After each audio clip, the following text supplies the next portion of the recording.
السلام عليكم ورحمة الله وبركاته.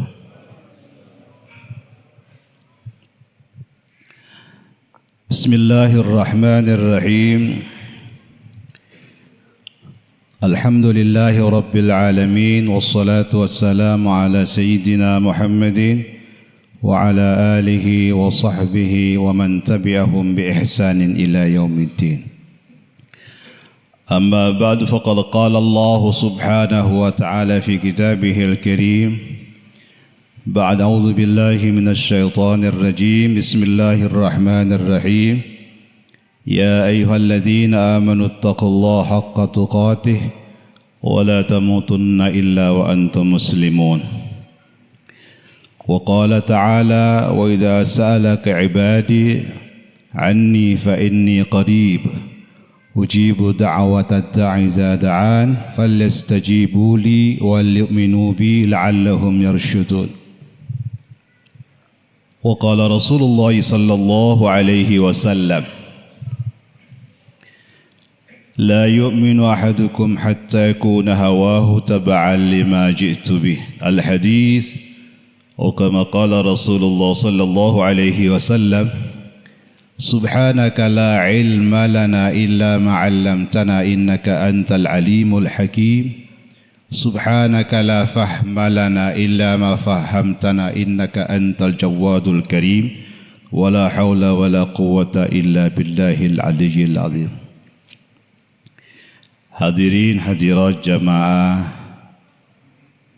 Masjid Al-Hikmah yang dimuliakan Allah Subhanahu wa taala. Malam hari ini kita telah masuki malam ke-21. Maknanya kita telah melakukan ibadah puasa selama 20 hari.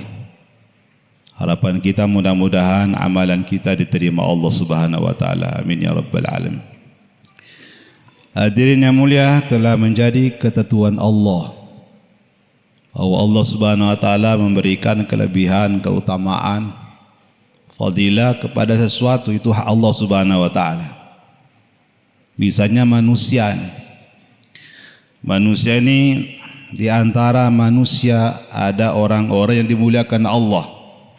Siapakah mereka? Mereka adalah para nabi alaihi wassalatu wassalam. Di antara nabi-nabi itu sendiri, hadirin yang mulia, Allah Subhanahu wa taala memberikan kemuliaan khusus, keutamaan tersendiri, yaitu baginda Rasulullah Muhammad sallallahu alaihi wasallam. Dari sekian nabi, Rasul dikatakan Sayyidul Anbiya wal Mursalin. Maknanya nabi merupakan kekhususan, diberikan keistimewaan khusus daripada Allah. Itu manusia. Demikian juga tempat. Dari sekian banyak tempat, hadirin yang mulia, Allah Subhanahu wa taala telah menjadikan Mekah, Madinah sebagai tempat yang paling mulia. Satu kali melakukan ibadah di Masjidil Haram itu lebih baik daripada 100.000 kali di tempat lain. Di Madinah minimal 1.000 kali. Itu tempat. Demikian juga bulan. Dari sekian banyak bulan, Allah Subhanahu wa taala menjadikan 12. Di antara 12 itu Allah Subhanahu wa taala menjadikan 4 sebagai Ashurul Hurum. 4 bulan yang dimuliakan. Dari 4 itu Allah Subhanahu wa taala menjadikan Ramadan sebagai Sayyidus Syuhur. Induk, penghulu, atau yang dikatakan ya Ramadan merupakan induk dari segala bulan. Hari demikian juga. Hari 1 minggu Allah menjadikan Yaumul Jum'ah sebagai Sayyidul Ayyam. Induk daripada hari adalah hari Jumat. Demikian juga waktu-waktu, hadirin yang mulia, Allah Subhanahu wa taala memberikan satu kemuliaan, satu keistimewaan, satu fadilah di antara waktu-waktu yang ada. Ini ketetapan Allah.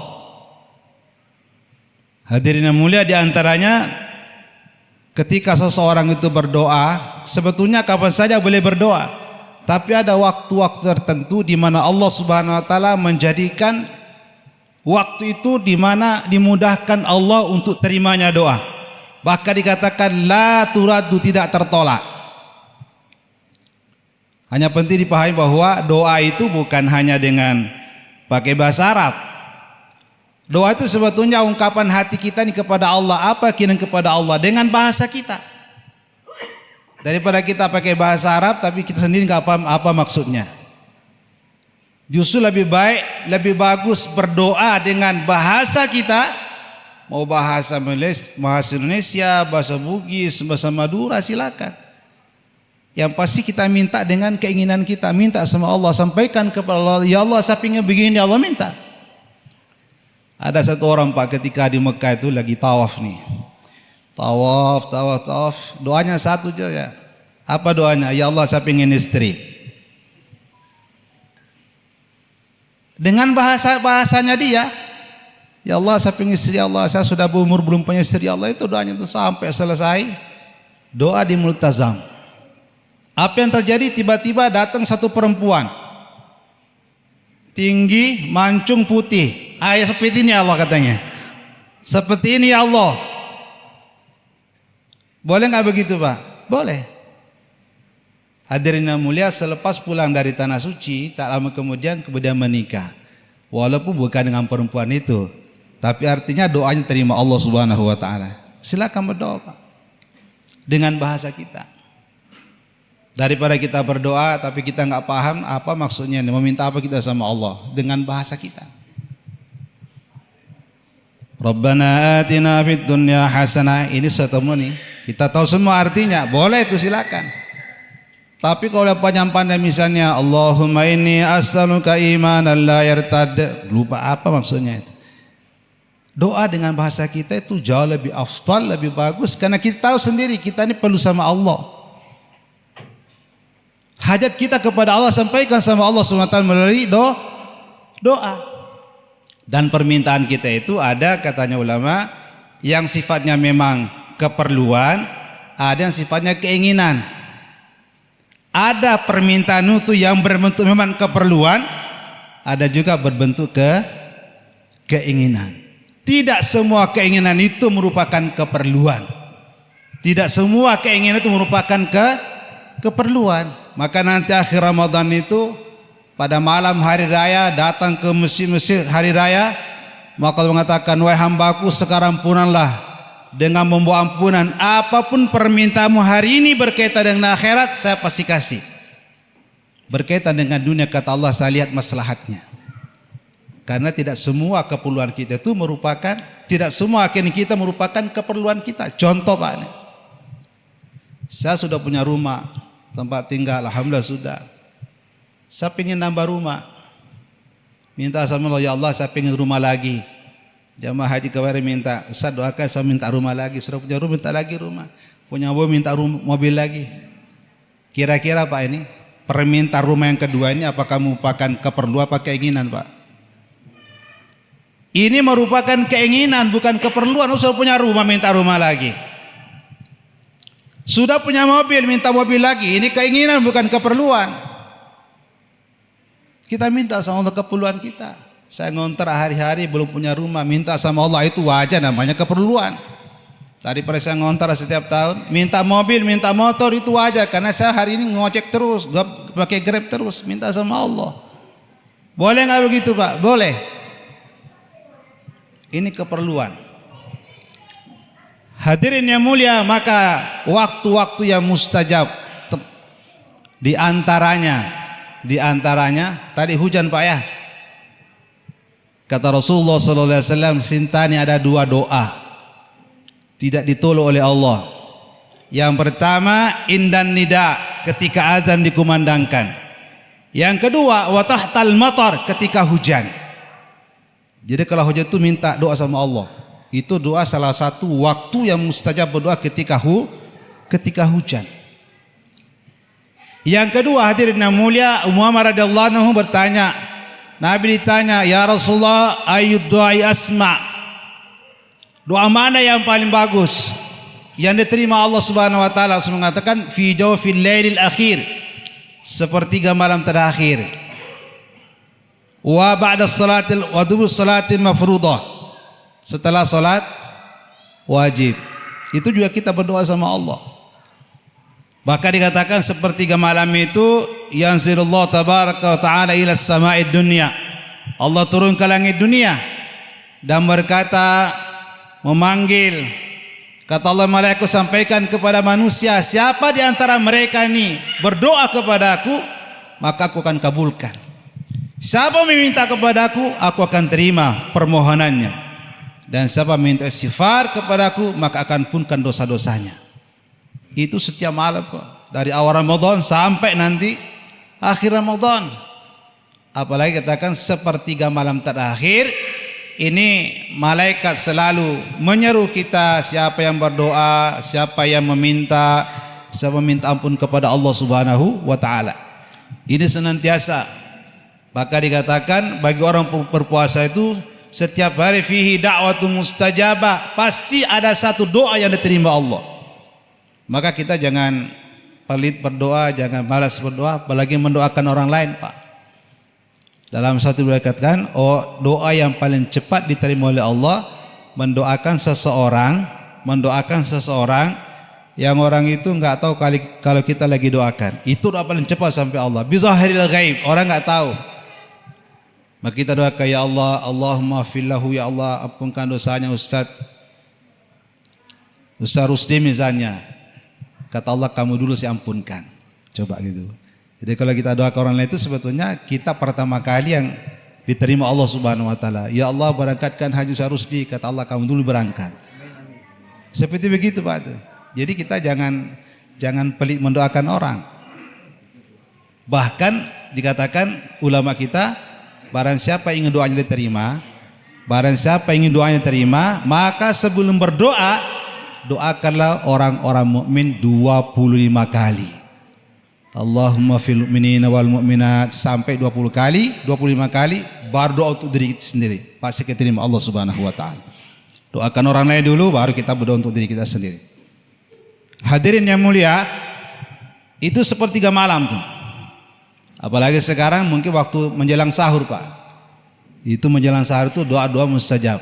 Itu sebabnya Rasul mengatakan, tasahharu, hendaklah kalian bersahur, fa inna fis sahuri barakah. Dalam sahur itu ada keberkahan. Membedakan kita dengan orang-orang Yahudi enggak ada. Jadi puasa kita itu Rasulullah menganjurkan supaya kita akhirkan. Sahurnya diakhirkan, tapi hati-hati jangan sampai terlewat waktu subuh. Nah, kalau takjil, namanya takjil itu iftarnya dipercepat.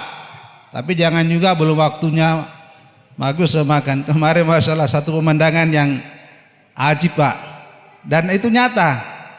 Kemarin kita di Mekah, hari kedua Ramadan itu, ini ada jamaah 10 orang.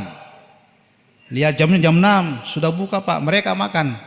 Padahal kita bukanya setengah 7 di Mekah waktu itu. Makan 10 orang tuh makan sampai kenyang. Ini tuh apa tugasnya, didiamkan aja, dibiarkan aja makan sampai selesai. Dia lihat jam sudah jam 6, makan sendiri 10 orang tuh. Allahu Akbar, katanya dipercepat. Perjalanan pulang juga dulu begitu ada. Lihat jam sudah jam 6, padahal kita ini kan menuju ke Mekah. Menuju ke Mekah itu kan berarti kan nambah 4 jam.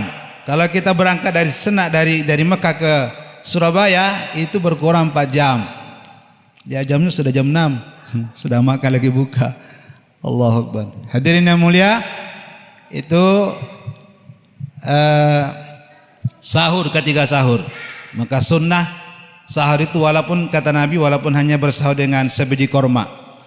Kita sunnah bersahur walaupun hanya sebiji korma. Waktu sahur doa mustajab. Hadirin yang mulia, kemudian kita lagi puasa nih, termasuk orang puasa.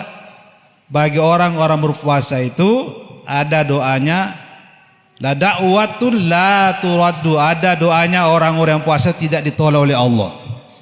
Pasti diterima oleh Allah Subhanahu wa taala.